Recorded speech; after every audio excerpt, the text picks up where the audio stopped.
جی نعرہ تکبیر. دونوں پلے بھر جاتے ہیں ترازو کے. اب آپ خود فیصلہ کریں.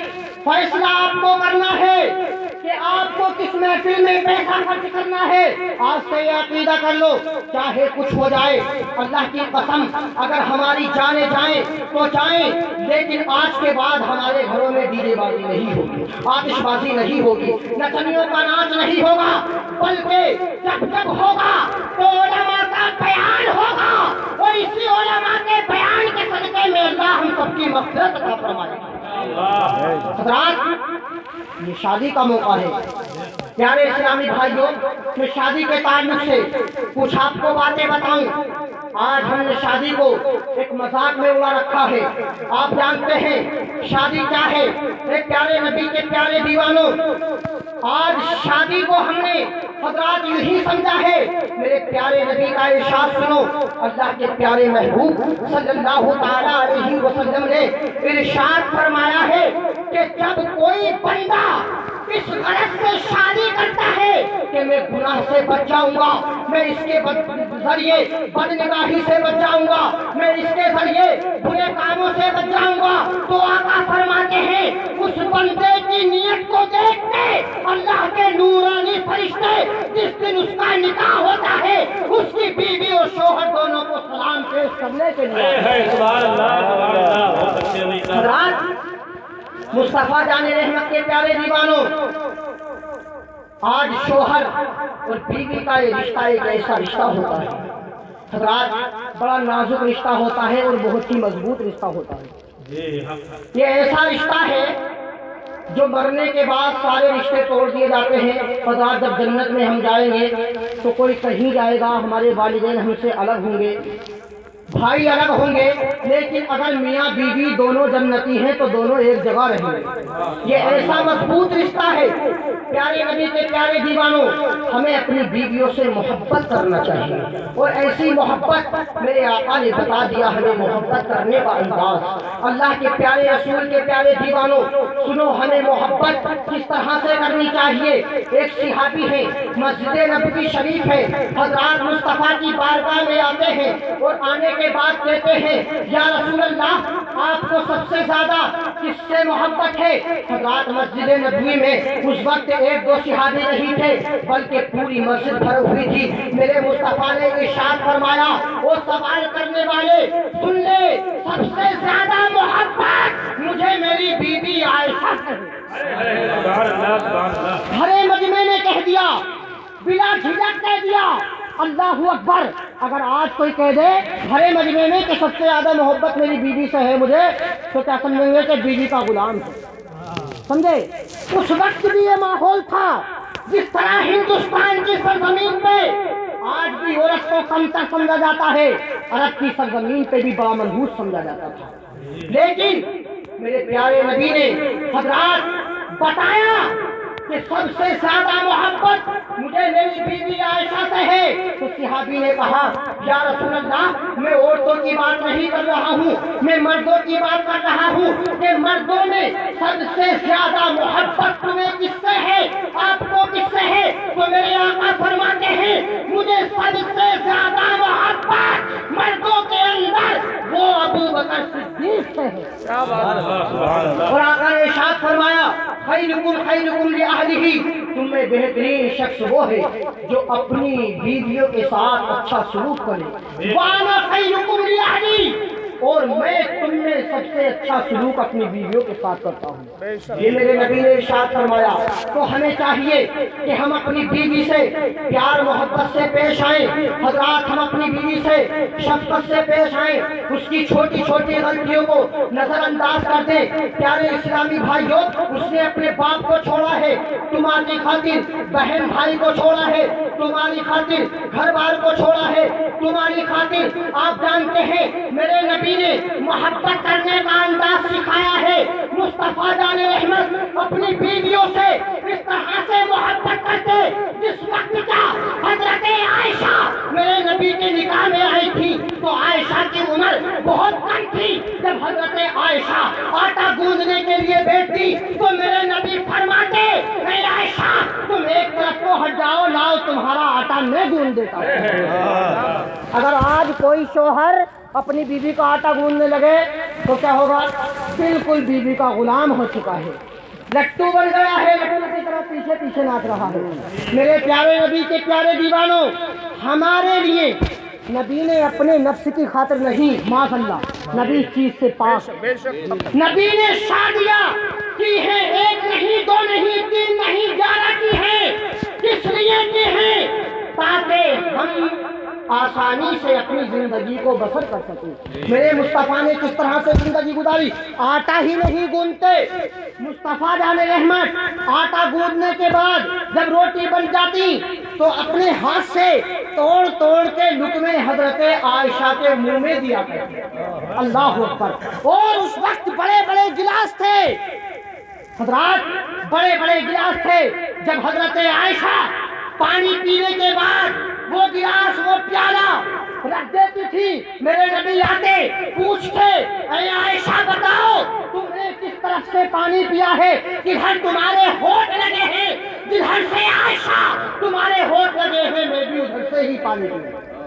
یہ مصطفیٰ نے ہمیں زندگی گزارنے کا طریقہ بتایا ہے حضرات۔ تو اس لیے ہم اپنی بیویوں کو چھوٹی چھوٹی باتوں پہ معاف کر دیا کریں۔ آپ کہیں گے کہ عورتوں کی بڑی طرفداری ہو رہی ہے اور ہماری ماں اور بہنیں بڑی خوش ہو رہی ہیں، آپ کی مطلب کی بات ہے نا، لیکن عمل کرو۔ میں دونوں کی مطلب کی بات کروں گا، سمجھ رہے نہیں؟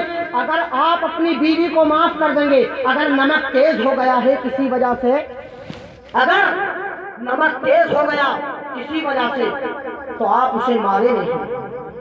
اگر آپ مارتے ہیں تو پیارے اسلامی بھائیوں اس سے آپ کو کوئی فائدہ حاصل نہیں ہوگا، نقصان آپ کا ہے۔ اگر کوئی غلطی کرنی عورت نے تو اسے مارنے کی ضرورت نہیں ہے، پیار سے سمجھا دو، اس سے ناراض مت ہو، اسے معاف کر دو۔ آپ کہیں گے اگر نمک تیز ہو گیا ہے اور کوئی غلطی کرتی ہے ہم نے معاف کر دیا تو اللہ تبارک و تعالیٰ تو ہمیں کیا عطا فرمائے گا؟ تو میرے نبی ارشاد فرماتے ہیں کہ جو اپنی بیوی کی غلطی کو دیکھ کے معاف کر دیتا ہے اللہ تبارک و تعالیٰ اس کے سارے گناہوں کو معاف کر دیتا ہے۔ نعرہ تکبیر، نعرہ رسالت، لگے اعلیٰ حضرت، جشن شادی، ماشاءاللہ، اس کے سارے گناہوں کو معاف کر دیتا ہے۔ لیکن عورتوں کو بھی چاہیے کہ یہ بھی شوہروں کی فرما برداری کریں، یہ بھی شوہروں کی خدمت کریں۔ اللہ کے نبی نے ارشاد فرمایا اگر اللہ کے بعد میں کسی کو سجدہ کرنے کا حکم دیتا تو بیویوں کو کہتا کہ وہ اپنے شوہروں کو سجدہ کریں۔ شوہر کا مقام اتنا بلند ہے، شوہر کا مقام اتنا اعلیٰ ہے، شوہر کا مقام اتنا اونچا ہے۔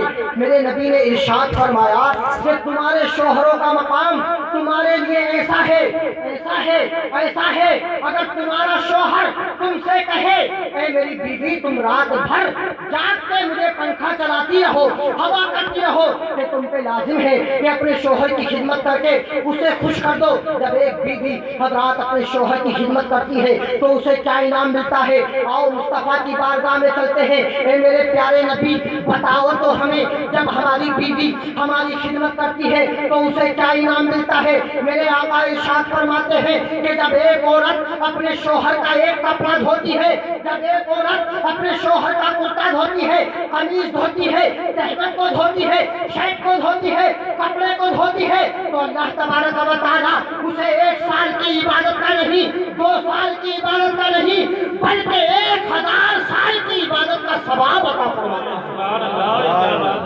یہ میں اپنی طرف سے نہیں کہہ رہا ہوں، حوالے کے لیے آپ کتاب دیکھ سکتے ہیں۔ اگر چھوٹی کتاب میں دیکھنا ہے تو ضیاء الواعظین اٹھا کے دیکھ لیجئے، اگر بڑی کتاب میں دیکھنا ہے تو تفسیر روح البیان اٹھا کے دیکھ لیجئے، اور تیسری کتاب میں دیکھنا ہے تو رسالہ قشیریہ جو کہ حضرت ابو القاسم قشیری رحمۃ اللہ تعالیٰ علیہ نے لکھی ہے۔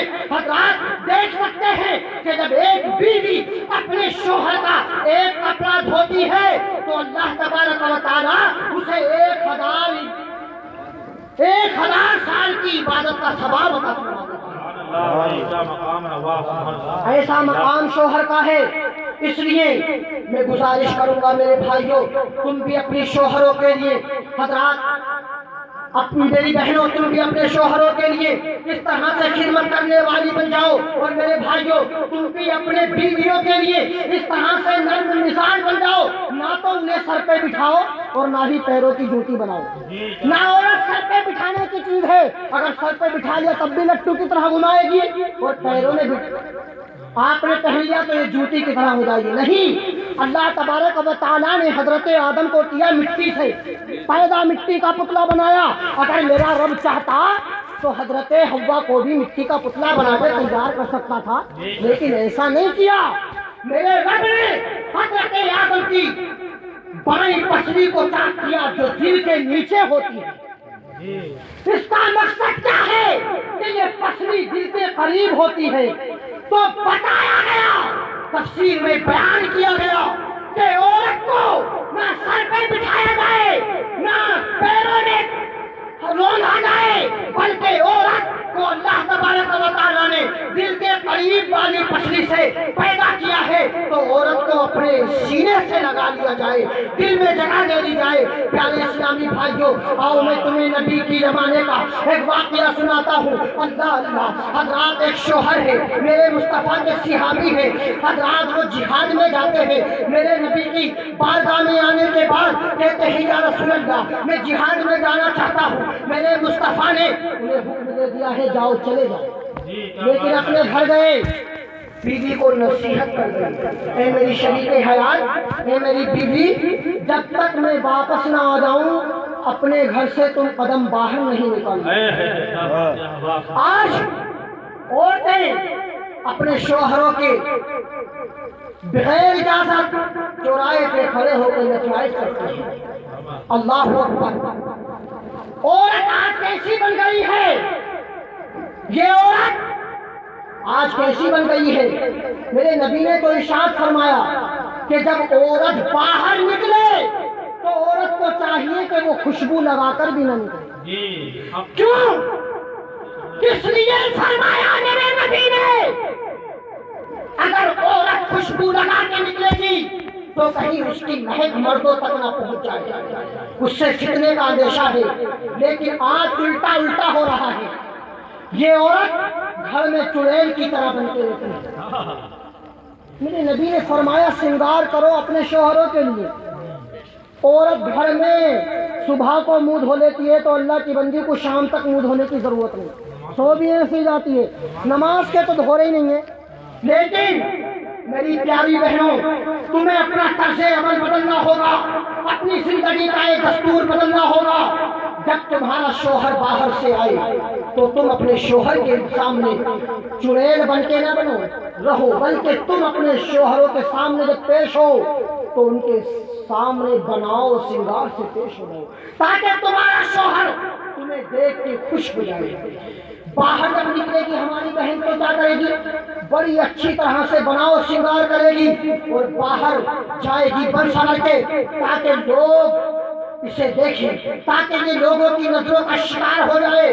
یہ اپنے حسن کی دعوت دے رہی ہے لوگوں کو۔ اللہ اکبر، میرے آقا نے ارشاد فرمایا ایسی عورت کان کھول کے سن لے، جو عورت اپنے آپ کو دوسرے مردوں کے لیے سنگار کے لیے تیار کرتی ہے، وہ عورت جنت کو کیا چیز ہے اس کی خوشبو سے بھی دور کر دی جائے گی۔ اس لیے عورتوں کو چاہیے کہ جب باہر جائیں تو سادہ بن کے جائیں، لیکن جب گھر میں رہیں خاص کر کے شوہر کے سامنے بناؤ سنگار کے ساتھ رہیں، تاکہ شوہر آپ کو دیکھنے کے بعد خوش ہو جائے۔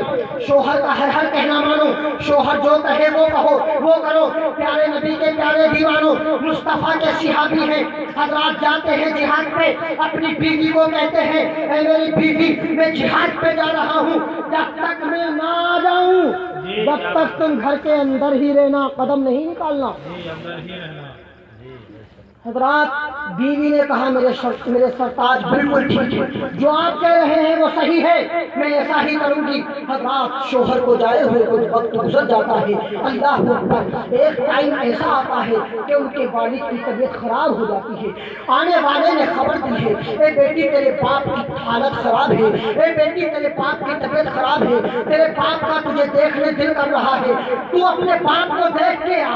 دل میں خیال آتا ہے کہ میرے شوہر نے تو مجھ سے منع کیا ہے، چلتی ہے دروازے تک پہنچتی ہے لیکن قدم واپس آ جاتے ہیں، دل میں خوف خدا پیدا ہوتا ہے، سوچتی ہے اے عورت تو کدھر چلتی ہے، آج تیرا شوہر تیرے پاس نہیں ہے اور تیرا شوہر تجھ سے منع کر کے گیا ہے، میرے جب تک میں نہ آ جاؤں میرے آنے تک قدم باہر نہیں نکالنا ہے، اگر میں باہر نکالتی ہوں قدم تو شوہر کی نافرمانی ہو جائے گی، اور اگر میں باپ کو نہیں دیکھنے جاتی ہوں تو میرے باپ کا دل میرے لیے تڑپتا رہے گا، آخر میں کیا کروں۔ وہ عورت رونے لگتی ہے، دل میں غم ہے، آنکھیں نم ہے، رو رہی ہے، بے چین ہے، تڑپ رہی ہے، اللہ اکبر، مصطفیٰ جان رحمت کی بارگاہ میں شکایت کرتی ہے، یا رسول اللہ میں آج آپ کی بارگاہ میں ایک پیغام لے کے آئی ہوں، میرے سرکار میں آپ سے گزارش کر رہی ہوں، میرے آقا میں بڑی پریشان ہوں، کوئی مسئلہ نکال دیجئے۔ میرے آقا نے ارشاد فرمایا، اے عورت بولو تم کس لیے پریشان ہو؟ کہا یا رسول اللہ آج مجھے شریعت کی زنجیروں نے جکڑ دیا ہے۔ میرے آقا نے ارشاد فرمایا، بتاؤ تو صحیح کیا بات ہے؟ میرے سرکار بات یہ ہے، جب میرا شوہر جہاد کے لیے گیا تھا تو یہ کہہ گیا تھا کہ جب تک میں نہ آ جاؤں جب تک قدم باہر نہیں نکالنا، لیکن سرکار آج میرا باپ بیمار ہو چکا ہے، میرے باپ کا قاصد میرے پاس آیا ہے، ان کا دیکھنے کو دل چاہتا ہے، میرے سرکار آپ کی بارگاہ میں اس لیے آئی ہوں، آپ کے پاس اس لیے آئی ہوں کہ آپ اگر اجازت دے دیں گے تو میں شریعت سے دور، شریعت سے آزاد ہو جاؤں گی۔ میرے سرکار قانون آپ کے ہاتھ میں ہے، آج جسے جو چاہتے ہیں ویسا ہی بنا دیتے ہیں۔ میرے سرکار مجھے اجازت دو، میں اپنے شوہر کی مرضی کے بغیر اپنے باپ کو دیکھنے چلی جاؤں۔ میرے آقا نے ارشاد فرمایا، اے عورت نہیں، اگر تیرے باپ کی طبیعت خراب ہے میں جانتا ہوں تیرا دل باپ کو دیکھنے کر رہا ہے، تیرا دل باپ کی محبت میں بے قرار ہے، تیرے آنسو بہ رہے ہیں، مگر نہیں، تجھ پہ تیرے شوہر کی اطاعت فرض ہے، اس لیے تو اپنے گھر میں ہی رہے اور اپنے شوہر کی فرما بردار بیوی بن جا۔ واہ سبحان اللہ ماشاءاللہ، کیا بات ہے۔ عورت گھر کے اندر روتی ہے، کچھ دن گزرتے ہیں حضرات، اس کے بعد پھر پیغام آتا ہے، اے عورت تیرے باپ کی اتنی حالت خراب ہو چکی ہے کہ بولتا بھی بند ہو گیا ہے، زبان پہ تالے پڑ گئے ہیں۔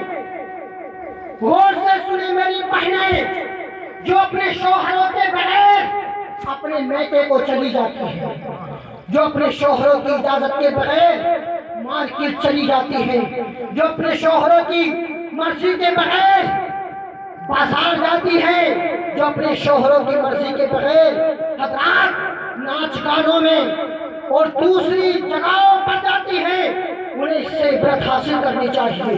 جب قاصد آتا ہے، قاصد آیا، پیغام دیا، اے بیٹی آج تیرے باپ کی حالت یہ ہے کہ آج ان کی زبان پہ تالے پڑ چکے ہیں، آج وہ بول نہیں سکتے، لیکن وہ نگاہوں سے اشارہ کر رہے ہیں اور تجھے دیکھنا چاہتے ہیں، بار بار تجھے بلاتے ہیں، ان کا دل تیرے لیے تڑپ رہا ہے، جا اپنے باپ کو دیکھ لے، اپنے باپ کا دیدار کر لے۔ اللہ اکبر۔ حضرات محترم توجہ سے سنو، میرے پیارے نبی کے پیارے دیوانوں، وہ عورت مچلتی ہے، سننے کے بعد آنکھیں بھیگ جاتی ہے، مصطفیٰ جان رحمت کی بارگاہ میں عریضہ پیش کرتی ہے، یا رسول اللہ دیکھو آج میرے باپ کی حالت یہ ہو چکی ہے، آج میرے باپ کی حالت ایسی بن گئی ہے میرے سرکار کہ آج میرے باپ کی بولتی بند ہو چکی ہے، زبان پہ تالے پڑ چکے ہیں، کیا میرے آقا میں اپنے باپ کو دیکھنے جا سکتی ہوں؟ مجھے اجازت عطا فرمائے۔ میرے آقا نے ارشاد فرمایا، اے عورت اپنے گھر کے اندر ہی رہ، تجھ پہ شوہر کی اطاعت فرض ہے، بے شک بے شک، شوہر کی نافرمان نہ بن۔ اللہ اکبر۔ مصطفیٰ جان رحمت کے پیارے دیوانوں،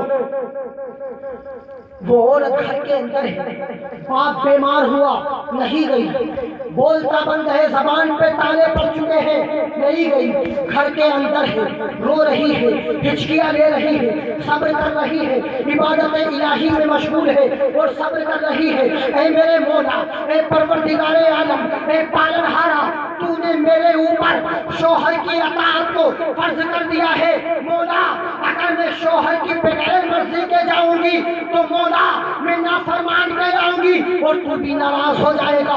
اے پروردگار میں سب کچھ برداشت کر سکتی ہوں لیکن اپنے شوہر کی ناراضی برداشت نہیں کر سکتی۔ حضرات عورتیں توجہ سے سنیں جو بعد پہ اپنے شوہروں کو تانے دیتی ہیں کہ جب سے میں اس گھر میں آئی ہوں مجھے ملا ہی کیا ہے، میرا تو نصیب پھوٹ گیا، مجھے تو بھاڑ میں چھوڑ دیا ہے۔ اے اسلام کی مقدس شہزادیوں، تمہیں اپنے شوہروں کو تانا نہیں دینا چاہیے، بلکہ اگر تمہارا شوہر تمہارے لیے معمولی چیز بھی لا کے دے تو تمہیں اس پہ ہی صبر کر کے خوش ہو جانا چاہیے۔ اسی میں تمہاری بھلائی ہے، اسی میں تمہاری خیریت ہے، اسی میں تمہاری بھلائی بنتی ہے۔ اللہ اکبر۔ اب وہ قاصد چلا جاتا ہے، کچھ دن گزرتے ہیں، ایک دن وہ آتا ہے کہ اس عورت کا باپ مر جاتا ہے، اس دنیا فانی سے دارالبقا کی طرف جاتا ہے۔ اللہ اکبر۔ حضرات اب مر چکا ہے، آنے والے نے خبر دی ہے اے عورت آج تیرا باپ مر چکا ہے، جا جا آج کے بعد تجھے اپنے باپ کی صورت نظر نہیں آئے گی، جا اپنے باپ کا آخری دیدار کر لے۔ اے عورت یہ وہی باپ ہے جس نے تجھے پیدا کیا ہے، جا اس باپ کا دیدار کر لے۔ اے عورت یہ وہی باپ ہے جس باپ نے تجھے اپنا منہ کا نوالا کھلا دیا ہے، جا اس باپ کو دیکھا۔ اے عورت یہ وہی باپ ہے جس باپ نے تجھے انگلی پکڑ کے چلانا سکھایا ہے، جا آخری بار اپنے باپ کے چہرے کی زیارت کر لے، آج کے بعد تیرے باپ کا چہرہ تجھے نظر نہیں آئے گا۔ اے عورت جا چلی جا، اب بھی وقت ہے، یہ صورت تجھے کبھی نظر نہیں آئے گی، اپنے باپ کا چہرہ دیکھنے کے لیے تو ترس جائے گی۔ یہ وہی باپ ہے جس نے تیری شادی کی ہے، یہ وہی باپ ہے جو تیری پریشانی سے خود پریشان ہو جاتا تھا، یہ وہی باپ ہے جو تیری انگلی میں درد ہوتا تھا تو اس کے دل میں درد شروع ہو جاتا تھا۔ اے بیٹے جا اور اپنے باپ کا آخری دیدار کر لے، تیرے باپ کا آخری وقت آ گیا ہے، اب اسے قبرستان کی طرف لوگ لے جانے والے ہیں، جا آخری دیدار کر لے۔ اللہ اکبر۔ عورت ہے، ہچکیاں لے رہی ہے، آنسو بہا رہی ہے، آنسو بہاتے بہاتے بے ہوش ہو جاتی ہے، زمین پہ گر جاتی ہے۔ اللہ اکبر۔ روتے روتے آپ جانتے ہیں عورت ہر چیز برداشت کرتی ہے مگر اپنے باپ تو دور کی بات ہے میکے کے کتے کی برائی بھی برداشت نہیں کرتی عورت، سمجھ میں نہیں؟ اس لیے میں آپ سے بھی گزارش کر رہا ہوں کہ کبھی نمک تیز ہو جائے عورت سے کوئی غلطی ہو جائے تو یوں مت کہنا کہ تجھ سے تیری ماں سے بھی کھانا بنانا نہیں آتا۔ معاذ اللہ، کتنی حماقت کی بات ہے۔ اگر ایسا ہے تو ویسے ہی سمجھا دیا جائے اور طریقوں سے ڈانٹ دیا جائے، مگر میکے کے رشتے کو کبھی تانا نہیں دینا، کیونکہ عورت کو کبھی یہ برداشت نہیں ہوتا ہے۔ اگر عورت کے میکے کا کتا ہے تو وہ بھی اسے بڑا پیارا ہوتا ہے، بڑی تعریف کرتی ہے۔ ہمارے ہاں کا کتا تو اتنا اچھا تھا، بہت کمینہ ہے، ہمیں نہیں، بڑی تعریف کرتی ہے۔ جو عورت اپنے میکے کے کتے کی برائی برداشت نہ کرتی ہو وہ عورت اپنے باپ کی برائی برداشت نہ کرے۔ لیکن یہاں برائی نہیں بلکہ یہاں باپ کا انتقال ہے۔ میں اپنی اسلام کی شہزادیوں سے پوچھنا چاہتا ہوں، معلوم کرنا چاہتا ہوں، کیا اگر تم میں سے کسی کے ساتھ ایسا ہو جاتا تو کیا کرتی؟ اگر شوہر کہہ دیتا میری بیوی تمہارے باپ کی طبیعت خراب ہے تو کیا ہوا مت جاؤ، تو کہتی ہے تجھے رکھنا تو رکھ ورنہ مجھے آزاد کر دے، میں جا رہی ہوں تیرا گھر چھوڑ کے۔ سمجھنا نہیں؟ اپنے شوہر کی پرواہ نہیں کرتی آج کی عورت، اپنے شوہر کا دل دکھاتی ہے آج کی عورت، اپنے شوہر کے ارمانوں پہ پانی پھینکتی ہے آج کی عورت، اپنے شوہر کے ارمانوں پہ چھریاں چلاتی ہے آج کی عورت۔ لیکن میں کہتا ہوں اے اسلام کی مقدس شہزادیوں، تمہاری بھلائی اسی میں ہے کہ تم اپنے شوہر کو خوش کر دیا کرو۔ جب تمہارا شوہر تمہاری طرف دیکھے تو تم اس کی طرف مسکرا دیا کرو، اللہ تبارک و تعالیٰ اسی مسکرانے کی وجہ سے تمہاری مغفرت کر دیتا ہے۔ حضرات لیکن وہ نبی کا زمانہ تھا، نبی کا ظاہری زمانہ۔ عورت بے ہوش ہو گئی، منہ پہ پانی ڈالا گیا، کچھ دیر کے بعد ہوش آتا ہے، پھر تڑپتی ہے، پھر ہچکیاں لیتی ہے، بے ہوش ہوتی ہے۔ اللہ اللہ، حضرات باپ بیمار ہوا تھا، برداشت کیا تھا، بولتا بند ہوا تھا، برداشت کیا تھا، لیکن آج پیدا کرنے والا باپ ہمیشہ کے لیے میری نگاہوں سے پوشیدہ ہو رہا ہے، آج میری نگاہوں سے اوجھل ہو رہا ہے، آج میری نگاہوں کے سامنے سے جا رہا ہے، آج اور سے برداشت نہیں ہو رہا ہے۔ میرے نبی کی بارگاہ میں عرض کرتی ہے، یا رسول اللہ وہ دیکھو میرے باپ کا جنازہ آ رہا ہے، میرے سرکار کیا میں جا سکتی ہوں؟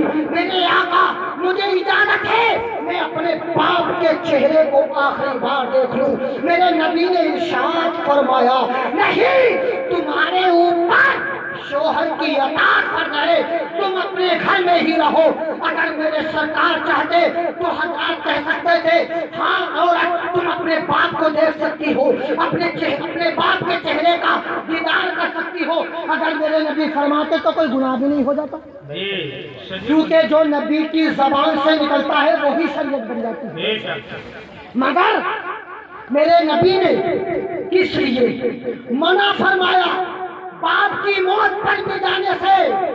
اس لیے میں نے فرمایا تاکہ آنے والی اسلام کی مقدس شہزادیاں جان لیں کہ اسلام کے اندر شوہر کا مقام کیا ہے۔ اسلام کے اندر اللہ تبارک و تعالیٰ نے شوہر کے مرتبے کو کتنا بلند فرما دیا ہے۔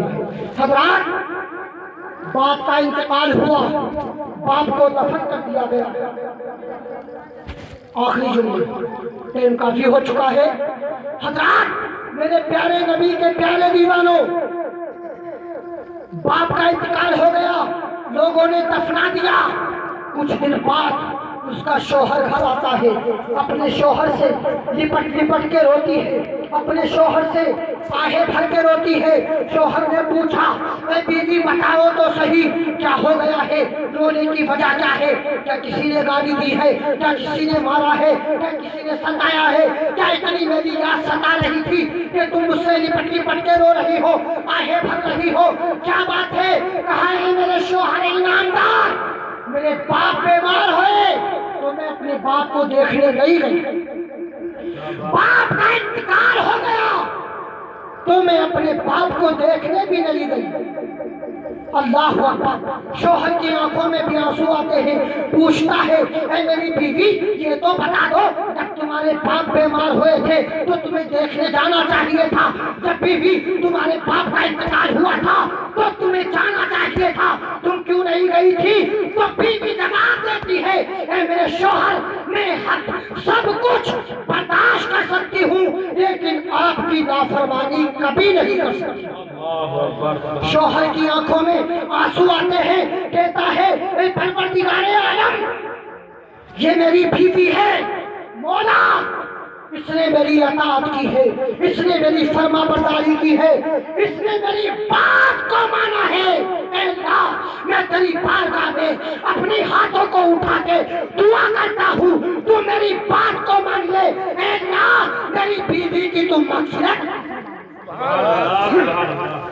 حضرات ابھی کچھ دیر گزری ہے، بلبل سدرہ جبریل امین میرے نبی کی بارگاہ میں آتے ہیں، سلام پیش کرتے ہیں اور عرض کرتے ہیں، یا رسول اللہ آپ اس عورت کو جا کے مژدہ جاثیہ سنا دو جس عورت نے اپنے شوہر کی فرما برداری کی ہے کہ شوہر کی خدمت کے بدلے میں، شوہر کی فرما برداری کے صلے میں اللہ نے اسے یہ انعام دے دیا ہے، یہ انعام دے دیا ہے کہ اس کے سارے گناہوں کو معاف فرما دیا ہے اور اسے جنت کا حقدار بنا دیا ہے۔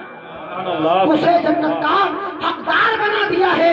اس لیے اے اسلام کی مقدس شہزادیوں، تم سے گزارش ہے کہ اپنے شوہروں کی خدمت کرو، ان کی فرما برداری کرو، اور میرے اسلام کے مقدس شہزادوں، تم سے بھی گزارش ہے کہ اپنی عورتوں پہ بلا وجہ ظلم مت کرو، اتیاچاری مت کرو، انہیں ستاؤ مت، بات بات پہ ڈانٹو مت۔ وہ تمہاری بیوی ہے، کوئی لونڈی نہیں ہے، خادمہ نہیں ہے، تمہاری غلام نہیں ہے جو تم اس سے بات بات پہ مارتے ہو، بات بات پہ ڈانٹتے ہو، بلکہ پیار محبت سے پیش آؤ، اسی میں تم دونوں کی بھلائی ہے۔ اللہ کے پیارے مقدس قرآن نے ہمیں اعلان کر دیا ہے، لَقَدْ كَانَ لَكُمْ فِي رَسُولِ اللَّهِ أُسْوَةٌ حَسَنَةٌ، کہ تم اس طرح سے زندگی گزارو جس طرح سے میرے محبوب نے زندگی گزاری ہے۔ ہم نے اپنے محبوب کی زندگی کو تمہارے لیے نمونہ عمل بنا دیا ہے۔ اب دیکھو کہ ہمارے آقا نے اپنی بیویوں کے ساتھ کیسا معاملہ پیش کیا ہے، کتنی محبت کی ہے۔ میرے نبی نے اپنی بیویوں سے اتنی محبت کی ہے، آقا خود فرماتے ہیں وَأَنَا خَيْرٌ لِأَهْلِي، کہ میں سب سے زیادہ اپنی بیویوں کے ساتھ حسن سلوک کرتا ہوں۔ تو ہمیں بھی چاہیے کہ ہم بھی عورتوں کے ساتھ اچھے برتاؤ سے پیش آئیں، نمازوں کی پابندی کریں، اور مصطفیٰ جان رحمت کی ہر سنت پہ عمل کریں۔ رب تعالیٰ ہمیں دونوں جہان میں بھلائیاں نصیب فرمائے۔ استغفر اللہ ربی من کل ذنب واتوب الیہ، وآخر دعوانا ان الحمد للہ رب العالمین۔ السلام علیکم ورحمۃ اللہ۔ وعلیکم السلام ورحمۃ اللہ۔